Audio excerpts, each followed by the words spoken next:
go! And they are away, and we're into that first 10, 15, 20, 30 metres that matter so much. I've heard you talk a lot, Adrian, about the awkwardness of steering over the early yards of the course. And you can see Bedford heading straight for the boys over on the left-hand side. Let's hope they don't hit them on the way through. Yeah, it looks like they might clatter some of the white boy, and that could really be disruptive. Oh, let's see what happens now. They're going to get away. I think they've just managed, before the red boys have got clear of it. That's really very fortunate.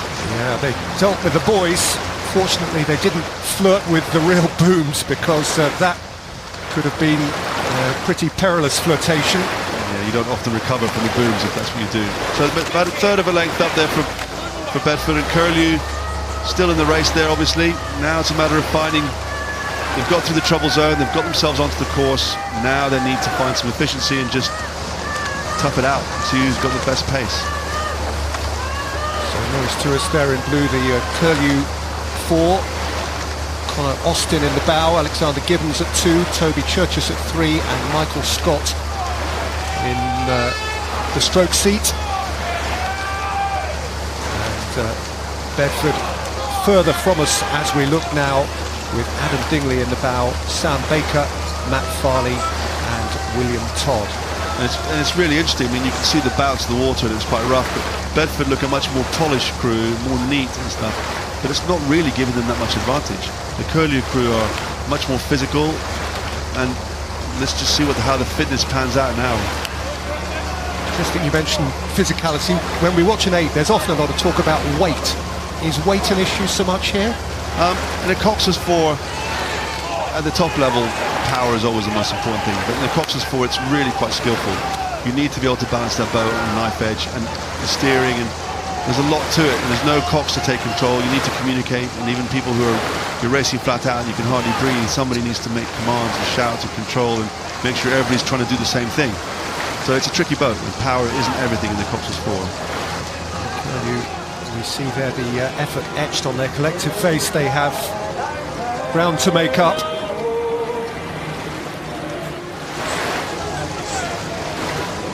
And it sounds like Bedford are now down to 37 strokes a minute and transitioning, maybe later than they would have liked, but they're transitioning down into more of a race pace.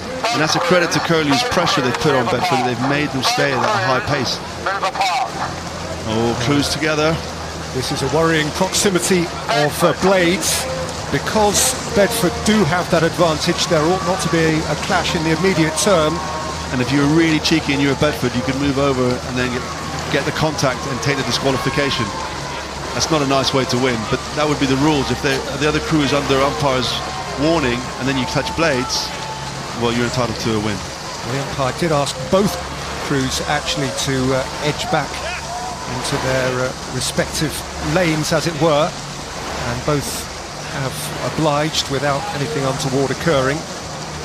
Looking at it now, it's almost like they were never together, doesn't it? They're miles apart. But I think Bedford have come out better off that transaction, because Curlew really had to steer very hard, and as soon as you put that rudder on, it's like a break. But here, look. This is a race. This is a race. Brilliant. This is how we want it, and this is representative, as we were saying just a moment or two ago before the race began, of the kind of day it's been. It's been quite remarkable for day one how often they have been side by side, not necessarily though quite to this degree. I think we are in here for a rather exciting climax. I think we are. Bedford's twice they've managed to increase the margin, and both times Curlew have come back. Is this going to be the one that comes back and goes through, or did Bedford have something else just to hold them off?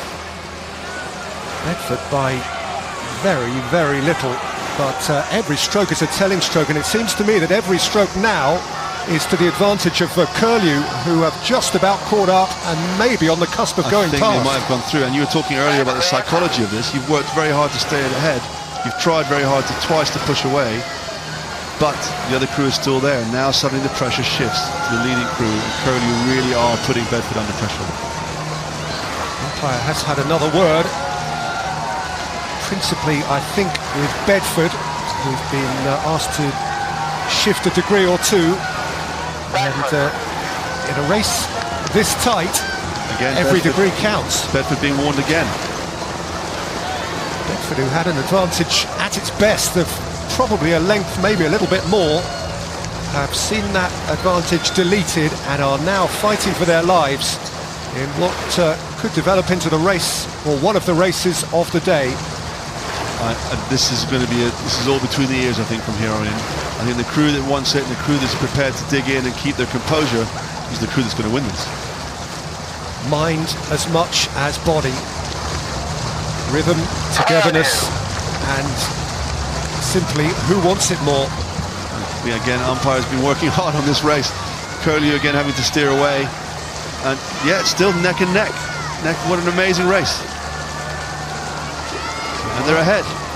They are ahead after most of the mile and 500 metres plus, as they head into the more public areas and the enclosures, which spill out onto the banks now, and they will start to get noise in their ears and encouragement, and pick out support and know that there are those willing them on, but it is the will within that will count for most. And Curlew appear here over the course of the course to have found a little bit extra. Oh no, this is looking pretty messy. I think the crews are going to collide. This is going to be really close. Oh my God. Bedford are heading for Curlew. Maybe they're far enough away to avoid the collision, but that is so close. Bedford lost their line horrifyingly there. Curlew have just about evaded them. If Curlew go on to win the race, then it ought not to be an issue. If anything else occurs, then it might become problematic for the umpire, but I think probably Curlew have enough now. There was quite a bit of excitement there, those crews almost all on top of each other. From the TV it looked like they were actually on each other, but now with a better view, Curlew do seem to have some clear water, and Bedford, it's not going to be fun rowing in that wash. Well, this has been an utterly compelling contest from beginning to end, which has undulated first one way and then the other, but the end of quite a scrap.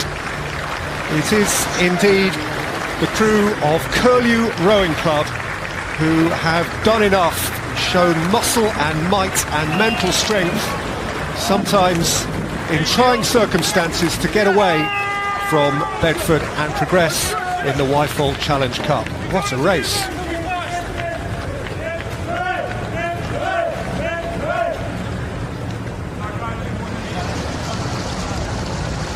I was involved meaningfully and for quite long stretches of that contest.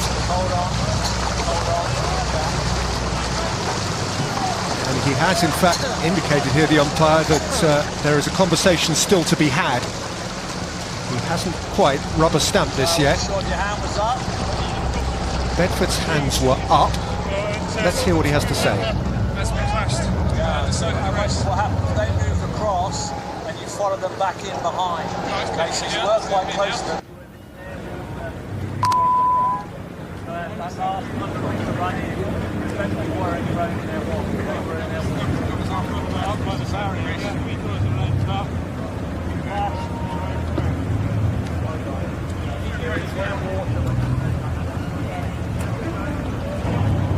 It would appear that the Bedford protests have fallen on deaf ears, and indeed now that victory for Curlew is confirmed.